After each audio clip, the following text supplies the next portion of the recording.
Hi, everyone. Thanks so much for joining us here on the Daily Racing Form YouTube. I'm Gino Buccola alongside Mike Beer, producer Bobby and Vinny helping us out as we get you ready for the first of four graded stakes races on the big Saturday card at Del Mar. It's Pacific Classic Saturday. We're going to preview the Grade 2 Green Flash here. That's going to go as race number 5. This one is a lot of the times a prep for turf sprinters hoping to make their way to the Breeders' Cup. The 5 furlongs turf sprint is going to be a $200,000 purse, and you'll have some of the familiar Southern California turf sprinters in here, Mike. Let's take a look at the field for this one. Motorious has been in the Breeders' Cup turf sprint a couple different years, ran a really good second back in 2024 over this turf course. The issue with Motorious, though, he's now an 8-year-old. So when these horses get, towards this age and he wasn't quite as sharp on July the 19th. It was his first start back, though, so we can kind of go back and forth. Maybe he's getting a little older. Maybe he just needed the race and he could be sharper second start back. Sumter, he's also in really nice form right now, right in the middle of this field. Wouldn't be shocked to see those two take a lot of money in here. Yeah, you're right, though. Motorious, yeah, he's been around forever. It seems like he always shows up and runs in these Southern California turf sprints. So we'll see if he's still got it as an 8-year-old, because if he does, he's going to be tough. He's won this race the last 3 years in a row. He's going to try for a fourth year. We can meet the field for the Green Flash, and we can start from the inside with a really quick horse here. I'm friends with the monster that's under my bed. This one will be flying early, Mike, but I don't know if he's going to be able to hold on late. He's also a 3-year-old that's going to have to deal with older, but if you told me that he had a length on the field early, or if he was the one that was the quickest early and still had the lead at the top of the lane, that wouldn't shock me. We have a replay of his last effort, and it kind of shows you what I'm talking about. Really fast, gets the lead. I mean, he looked like he was going to win this race in mid-stretch, and he still gets nailed late. But this was 5.5. He does cut back to 5. I think that will help him. Still a pretty tough spot. I agree. Yeah, listen, I don't have a lot of confidence in any of my opinions in this race. One thing I am pretty confident about is that Monster will be on the lead in this race. Yeah. He's really fast from the rail. They just have to send him. And you're right. I mean, that's a good effort there. He did look home free past mid-stretch, and he got nailed there, but he got nailed by a horse that came from last after this horse set a very fast pace in that race and just couldn't hold on. 5 furlongs helps him. Maybe getting out to California over these turf courses helps him. He's going to be on the lead in this race. I mean, I suspect somebody will run him down. Just not sure who it's going to be. If you're looking for a fun bottom of exotics horse, you know what you're going to get from him, and maybe he can hang around for a share. I just think it's a little tough in this field with some others in here. Mescalero is going to go third start of the form cycle. He's a horse that's kind of interesting to me, Mike, because I think if you eliminate the races beyond 6 furlongs and you cross out the 6.5, the 7 furlongs, and the mile on the turf, and you just look at the other 3, to me, he seems like a horse who just wants to go on a shorter sprint like this on the turf. I thought his June 14th race was kind of a race that he needed coming in his first start back off the bench. He was kind of behind horses and didn't just get the smoothest of trips. But I like the fact that he was much more forward last time out. It was not the toughest field, and it was an easy trip for him, but that's sort of what you wanted for a lightly raced horse and for the progression.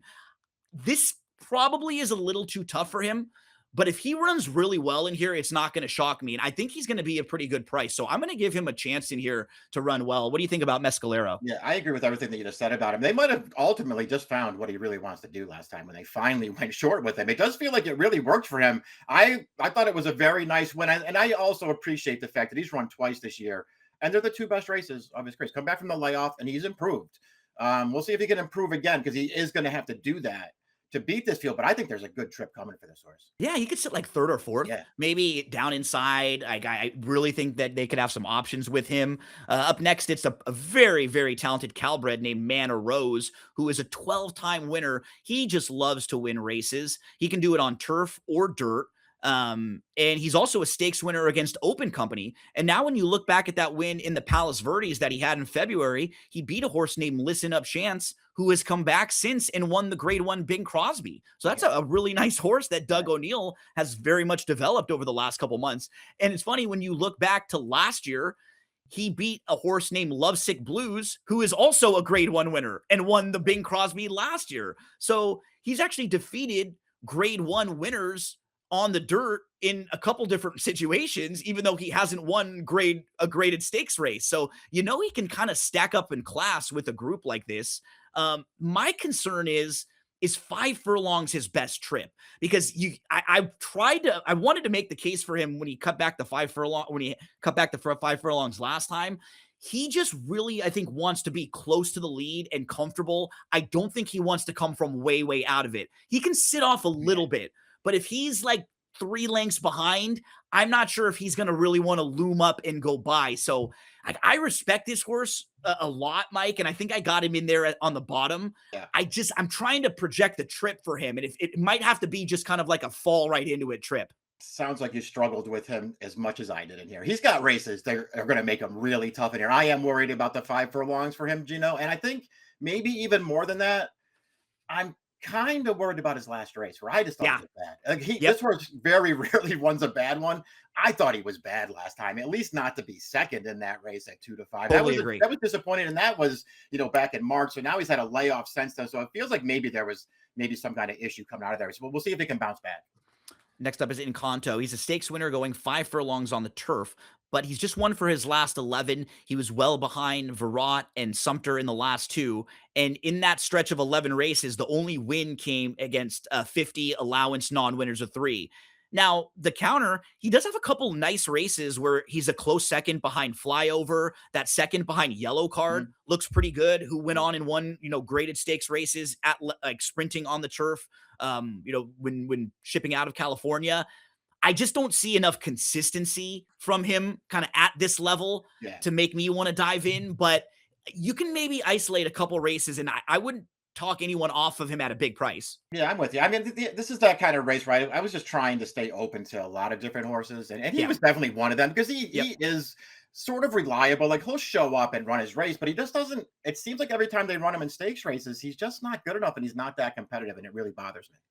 Sumter is an interesting horse because he went 2 years between wins, from 2022 to 2024. Then he went another full year between wins. 2024, he wins the Lure. He comes back in 2025 and wins the Lure. And now in the last 7 races, he's become a little more of a win machine. You look at the last 7 races, he's got 3 wins, 2 seconds. He's just in really solid form. He's a grade 3 winner. And I don't have a whole lot of knocks on him right now in this race against this group. I think he's one of the top contenders.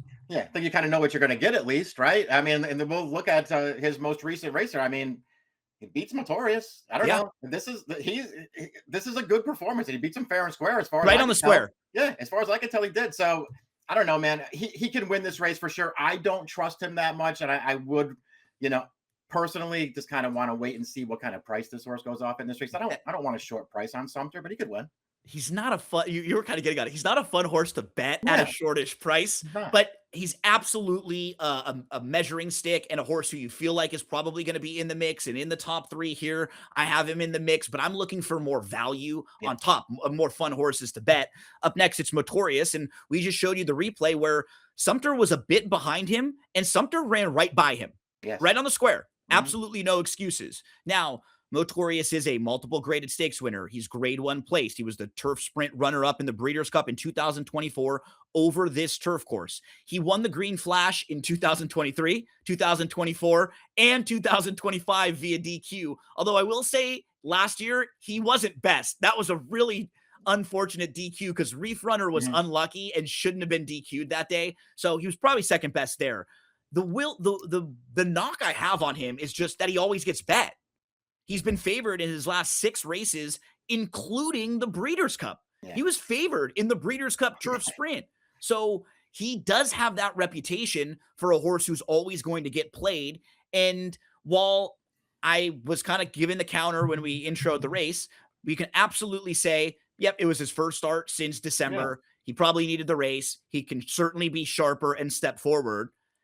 No, he's also an 8-year-old now, and maybe he's just not quite as sharp, and maybe he just lost a step. It wasn't like the race was bad, but Sumter did go right by him. Where do you stand with Motorious here? Yeah, he's another one who I guess even with that loss showing last time, he probably just gets bet again in this race, right? I mean, he's got a big reputation, and I don't see. I mean, maybe he won't be a short price favorite in here, but I don't think they're going to get off this horse. And so I would probably just bet somebody else and make him prove that he can still do it as an 8-year-old, and that he can run better than he did last time. Because not only did Sumter, again, just feels like he beat him fair and square, I'm not so sure that Sorrento Sky didn't run better than he did in that race too. And he's back in this field. Motorious was getting a great trip. Like, he was closer than normal early on. He was a little fresh, but that's exactly the kind of trip you would have liked to have with him there, and just didn't really finish. We moved to Virat. He was 10th in this race last year, and he was in really good form going into this race. I've played this horse a lot in turf sprints, and honestly, he wouldn't shock me in a race like this, but he has been a little overmatched in the races against Stakes Company. 4 races over the last couple years when he's been in a comparable race to this against a stakes group sprinting on the turf, and he was 3rd, 5th, 7th, and 10th in those races. So, I went back and forth with him. I just kind of want to make him prove it to me at this level. Yeah, he's a good turf sprinter for sure. But yeah, you're right. I mean, he's just another horse in this field that it's hard to have a lot of confidence in him beating these horses at this level. He won, I thought, a nice win last time after a little bit of a short layoff there, a freshening. But he got a perfect trip in that race. And, he's just obviously stepping back up in class here. Nay Hudson feels like a horse who could win this race. He's a grade 2 winner going 5 furlongs on the turf. That was a couple starts back in the Arctic at Woodbine in October of 2025. He only has 1 start this year, and it was April at Keeneland. He was taken back on the outside. He was 9th. He was about 8 or 9 lengths off. He finished 7th that race. The top 5 finishers, if any one of them were in this race, they would be a major contender, from my boy Prince all the way back to Joe Shiesty, who finished 5th in that race. Yeah. So when you're looking at him and he finished 7th there at 15-1, I'm not really going to be that hard on him for that, because that group was pretty good. I would not be shocked at all to see him run well in here. I guess the main issue for him, he's just got to find a way to beat Motorious, who has defeated him, a few times. But if we think Motorious might be kind of trending backwards, maybe Nay Hudson can meet him in the middle there. Yeah, I think a lot of these horses are hoping that Motorious just doesn't quite have his fastball anymore, and maybe that was evidence of that in his return from the layoff. Yeah, as far as Nay Hudson goes, he could easily win this race. He's run a bunch of races that make him a real contender in here. I would just say, I think they've found a really good spot here to ship him out into, and they've shipped this horse around a lot, and he's run well. He ran really well in this race 2 years ago when Motorious just beat him. So he can do it. Trips are really important to this horse, Gino. I mean, he gets a lot of bad ones, but when he gets a good one, this horse can really run, and 5 furlongs is a good distance for him. He's going to be in good hands too. Juan Hernandez jumps aboard, who's always at the top out here in Southern California. And you don't get bet as much when the leading jockey money, like in the stakes races and in the graded stakes races. That leading jockey money a lot of times is in like the lower level races. But this horse, I don't know if it's going to get bet all that much, and could be a very fair price, could get a really nice trip in here. To me, this is an absolute like pick 4, pick 5 horse that you want to throw in those multi-race exotics. We move to Sorrento Sky. It's another horse who doesn't win a whole lot, but gosh, you can point out a lot of races where maybe he was the best horse in that race, or he ran well, or he had a little bit of trouble. He's 0 for the last 10. He was behind Sumter and Motorious last time out, but he's not been far or overmatched in really any of his last 7 or 8 starts. Multiple graded stakes placed. I just had a tough time kind of getting to him in the top spots. But if you told me he ran really, really well, it would not shock me at all. Yeah, I suspect he is going to run well in this race, but he just doesn't win that often. And listen, I'm someone who's lost money on this horse along the way, just because he's not hard to make cases for. When you watch his races, he can really run. And I'll be honest, I watched that most recent start where it was behind Sumter and Motorious, and I just thought, I would take Sorrento Sky out of that race, considering where he was trying to come from last in that field, and they weren't going that fast up front, and he was catching those horses at the end of that race. And I just watched that replay going, yeah, I could bet Sorrento Sky out of that race. And then I remembered who he is. He's Sorrento Sky. He never wins. We round things out with Saratoga Special. 0 for 4 in the U.S., but that U.S. debut on February the 21st, it was so good. It was 6 furlongs, finishes second behind a pretty nice horse named Gratefully, earns a 90 Beyer speed figure. And coming out of that, I was expecting some big things for her in her next couple races. She went over to Keeneland in the Grade 2 Giants Causeway. She faced a pretty tough group there, showed some speed, kind of had a wide trip, You can make an excuse for her there. That's fine. Then she went long in her next start on May the 8th. Again, you can probably make an excuse there Yeah. for her in that race going long.